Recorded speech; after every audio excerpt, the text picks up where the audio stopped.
What's going on, beautiful people? Nick Leitner here with Metacanine, Southern California's top family dog specialist. Mikey is an extremely fear-reactive and fearful standard dachshund. He is not afraid to use his chompers. He bit his previous trainer on their first lesson. Serious dog. He's flailing, he's uncomfortable, he's nervous, he's cornered, his fight or flight is kicking in, but I'm going to stand my ground. If you guys have fearful, scared, nervous dogs at home, do not let them run from their shadow. If you allow them to run, they will run their whole life. They cannot rationalize. They will get stuck in a pattern, and it's your job to help them through it. Now, I stand my ground. He wants to run away. I don't let that happen. I create a directional pressure towards me, and when he takes a step in my direction, I praise him. Good boy. I give him a hot dog. I give him a treat to mark that moment. Whether he understands it or not, it's an important part of the process. Now, notice the glances coming up at me.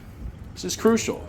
He's starting to see me as an authority figure within this moment, okay? Doesn't mean he wants pets. Guys, you guys at home that are working dogs like this, if they roll over and expose their belly, they are submitting. They are surrendering. Do not pet their belly. They will bite your fingers. Now, Jada is an amazing trainer, and Jada transformed Mikey into the dog he is today. A far cry from the dog he was when they first started.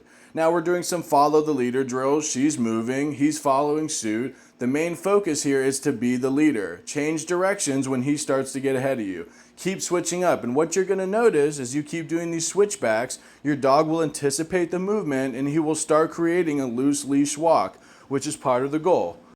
The biggest moment for me in this clip, in this segment, is that Mikey was finally willing to take food from a stranger's hand. That's the first time she was able to feed him.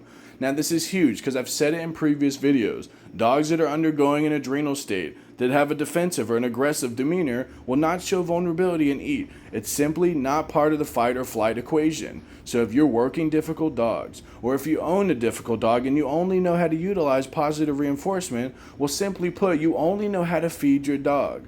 And don't get me wrong, positive reinforcement is a massive, massive part of training. But also the ideology in itself, in my opinion, is kind of just to make us feel good about ourselves. If I'm working an extremely difficult dog and it's suffering day in and day out and what's been tried in the past hasn't helped one bit, well, it's my duty to figure out what works, not only help the client, but help this dog live a better life.